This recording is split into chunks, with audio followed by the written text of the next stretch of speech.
Outside of trading JT Miller, the Vancouver Canucks have a very difficult decision to make, and it could potentially lead to a major trade, and I'm talking about Brock Boeser. Brock Boeser just scored 40 goals last year and had a really solid season, and this year he's on pace to score around 30 goals, which I think he'll easily hit. But the thing about him is that he's a UFA at the end of this year, and he's been in trade talks for years at this point. He was almost traded to the Pittsburgh Penguins a couple years ago when Ron Hextall was the general manager at the trade deadline, but they couldn't make the money work and that trade eventually fell through. But teams are already starting to look into Brock Boeser, and the Canucks have to make a decision soon. Apparently, Columbus is very interested, and people are rumoring that Buffalo and Detroit could be looking into him as well.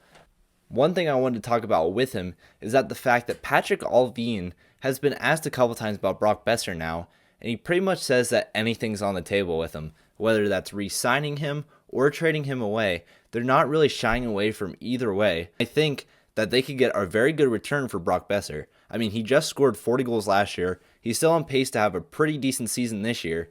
So I think whatever they get back for him is going to be a pretty good return. Let me know what you think could be an eligible return for Brock Boeser.